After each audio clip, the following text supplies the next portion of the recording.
Begin with the 8 limbs: Yama, Niyama, Asana, Pranayam Pratyahar, Dhyana, Dharana and Samadhi. Om Trayambakam Yajamahe Sugandhim Pushti Vardhanam Urvarukme Bandhanan Mrityor Mokshim Amritat. That is, now you are actually understanding, and to begin with, you cannot be so fast in your chanting because you cannot fumble, because one fumble and the vibrations, the impact the sound is creating, it changes. Now the sadhak has to know that what he is chanting.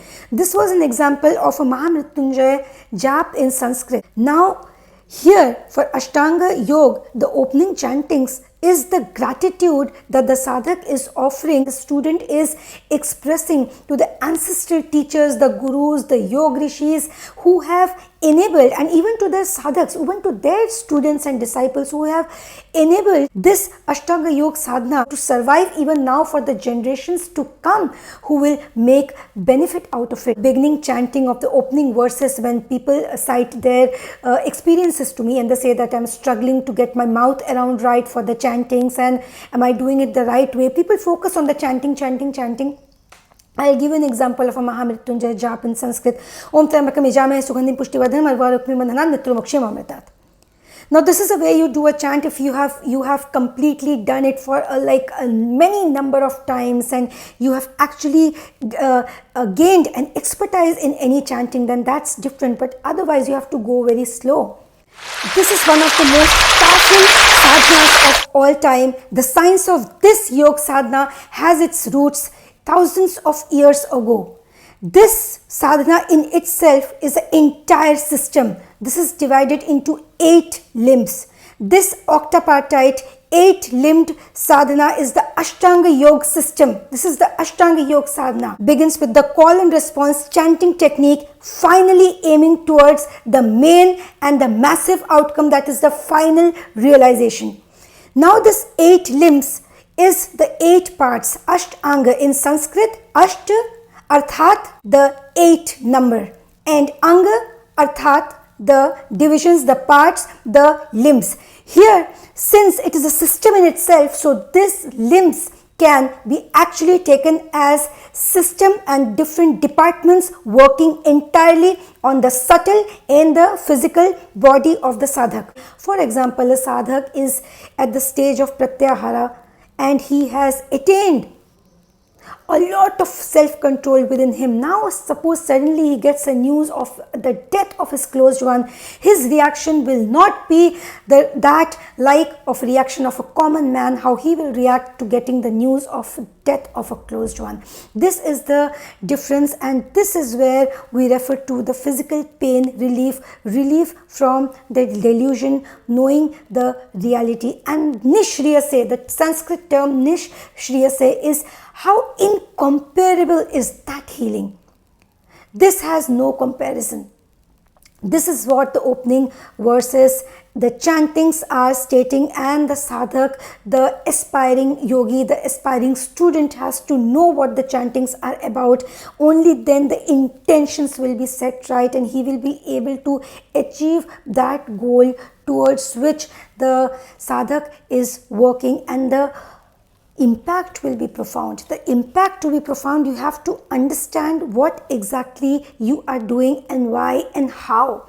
These 8 limbs are not just limbs, these are 8 departments working together. You can say it's like in a huge organization. This Ashtanga Yoga system, why it is called a system, it's a whole system and organization in itself, and 8 different divisions are, 8 different departments are assigned with the duty, responsibility of handling the suksham and sthula, the subtle and physical body of yours. They are multitasking and working on you. Here there are 2 people involved. One is the sadhak, one is the teacher, and these 8 departments are working on that sadhak and how the sadhak is responding to 8 of these divisions and departments. Suksham and sthul sharira. Now sthul sharir arthat the physical, that object that is visible to you, that is the body of the human, and suksham sharira refers to that subtle energy, that subtle body within the human. So these departments differently work on the sadhak. How the sadhak responds to each of these divisions or the departments or the limbs depends on the teacher who is training the sadhak and how the sadhak's individual system within is responding to each of these divisions. To begin with, the call and response chanting technique. These are the opening chanting verses which every sadhak should actually know what the chanting is all about and not just merely go on chanting and struggling with the mouth around without knowing exactly what he is chanting. This is very important. This is setting the foundation and setting the aims right. These first two lines come from the yogic Taravali and the second two lines come from the traditional prayer to Patanjali. Now what are these lines about? Before discussing the lines, let's talk on the divisions, the massive departments working on the subtle and the physical material body of the sadhak. Every sadhak will not respond equally to these techniques because this depends on the sadhak's individual willpower, which is in the process of development. It is actually developing and the sadhak is actually nurturing this willpower within himself. The act of self-restraint in these 8 limbs play a great role in taming. Understand this thing, that every sadhak has different system and a different set of experiences that they bring along while taking part in any yogic sadhana. The sadhak is very pure and innocent in his mind. Even when he has very bad experiences, the aura and the energy that the sadhak is surrounded with is very, very negative and mixed. Why? Because he has not begun with the procedure yet. He has come from the complete the material world and the negatives and whatever the society has to offer you, the good and the bad. So even the good and the bad, the mixture of it is resulting in complex aura and complex vibrations that the sadhak is equipped with, which is not very a good thing to begin with. But when you hear the opening chanting of the call and response technique that this Ashtanga Yoga focuses on begins with the verses. Here focusing that it is setting the intention right. First of all, what it does is it cleanses the atmosphere where the sadhak prepares to do the meditation. And the entire sequence that is yet to come, for the forthcoming sequence, these are the chantings that actually cleanses the vibrations, cleanses the energy, the space where the sadhak will perform this Ashtanga Yoga sadhana, and it is also preparing the body, mind and soul of the sadhak for the forthcoming sequence of the Ashtanga Yoga sadhana, that is the octapartite 8-limbed divisions, the 8 limbs that is individually going to work on the sadhak's suksham and sthul sharira. These are the opening chantings that is actually working on the sadhak. Now begin with the 8 limbs. Yama, Niyama, Asana, Pranayam Pratyahar, Dhyana, Dharana and Samadhi. The final realization, the ultimate goal. Now how does it begin? Yama refers to the restraint. Yama refers to the moral code of conduct. Now a person has to be restraintful, be very obedient towards the code of conduct in his moral behavior. This is to prevent the sadhak from doing any immoral action that is going to harm his sadhana and concentration levels, which is to come in the other divisions. Next comes the Niyama. Now Yama and Niyama are connected. Yama is the moral code of conduct which is done by the means of restraint, and now Niyama is the set of rules, the guidelines, the observations which the sadhak needs to follow. This is the rules recommended by the yogic philosophy. Now comes Asana. Asana is the meditative posture, the physical posture as well as the meditative posture. Both unify in a way to set the seat of the sadhak in a way that will help the sadhak accomplish this Ashtanga Yoga sadhana. That is called asana in Sanskrit, the meditative posture as well as the physical posture of the sadhak. Then comes pranayama. Pranayama is that breathing exercise that deals with the regulation and with the balancing of the breath, the controlling of the breath. It regulates the breathing. Then comes pratyahara. After pranayama. Now pratyahara sets one of the strongest foundation of yoga meditation. Pratyahara is what? Pratyahara refers to completely controlling your senses, having a strong command on the senses. Actually, the sadhak is in this stage developing the sense to tame the senses and controlling his reaction towards the outwards. At this stage of pratyahara, sadhak is completely focused inwards here. Now this is somewhere breaking the sthula from the sukshama. Sadhak is completely focused inwards, that is the suksham, that is the subtle. And he is controlling his reaction to the sthula, that is the physical, that is the external. Any external disturbance that the sadhak comes across at this stage of pratyahara, he is observing and taming and controlling his reaction to that external. He is getting a hold, a strong command on his senses. Pratyahara is the withdrawal of the senses. It is trying to withdraw the senses from the external disturbances. This is the pratyahara. This is one of the strongest foundation, and here the sadhak is completely focused towards inward. I repeat, completely focused towards inwards. Now comes Dhyana.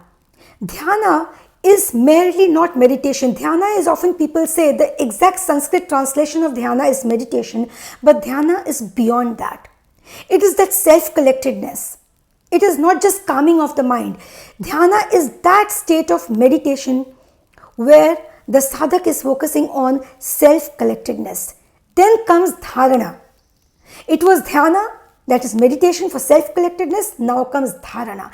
Dharana is binding of the consciousness to the singular idea, name or object. The focus is on singular entity. Here the sadhak is binding his consciousness to one particular thing. A name, may it be an idea, may it be a concept, may it be a thing, you call it God, you call it energy, whatever you want to call it, but the attention needs to be fixed towards that, and whatever that object is, the actual truth of that object is the supreme consciousness. That is, you might call it God, you might call it the Almighty, you might call it Bhagwan, Ishwar, Paramatma, Uparwala, Khuda, Allah, Jesus, the Almighty. You might call it a table, a chair, or anything you want to, but that particular dot or that thing what in hypnosis also people use, it is focusing the entire concentration, that your energy rays of the third eye will go and merge with that particular thing, that particular dot. You are focusing your energy and concentration to one singular object. This is dharana. And finally comes the eighth limb of Ashtanga Yoga sadhana, that is Samadhi. Samadhi is the final realization, the absolute truth, where the sadhak's consciousness merges with that universal supreme consciousness.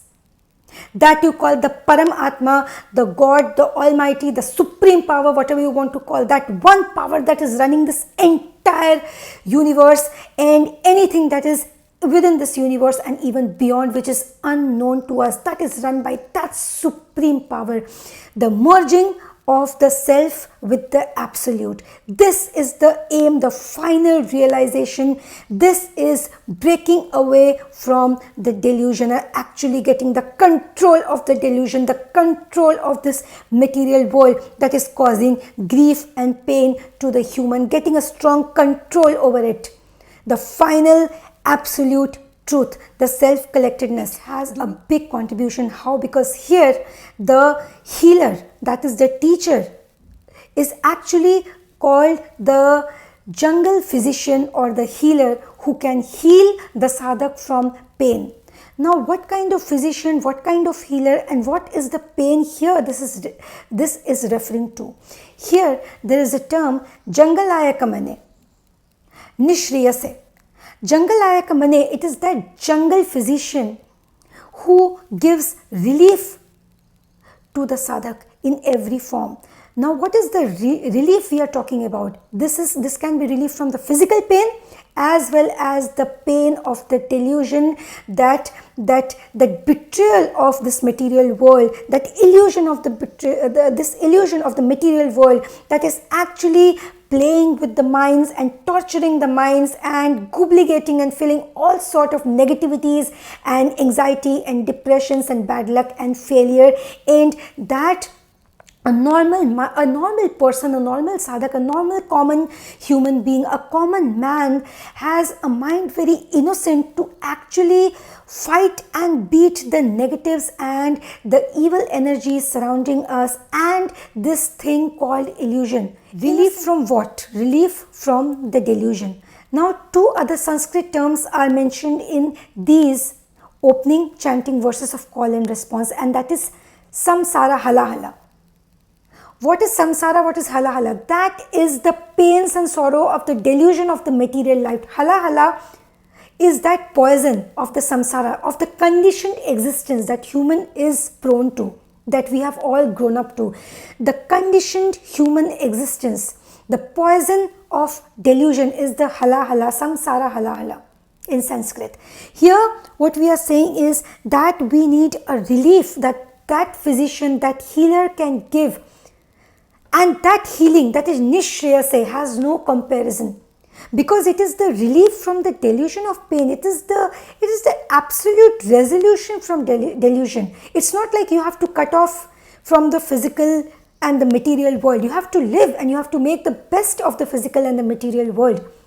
It's not that you leave everything, you get rid of the worldly affairs, you leave your family and you stop doing your work, your business, your office, you stop eating tasty things. No, this particular sadhana is for a particular time being, to get hold of your senses and to get a control of that material world, and don't let the material world have a control on you. This is the aim of any adhyatmic spiritual sadhana, what a sadhak does.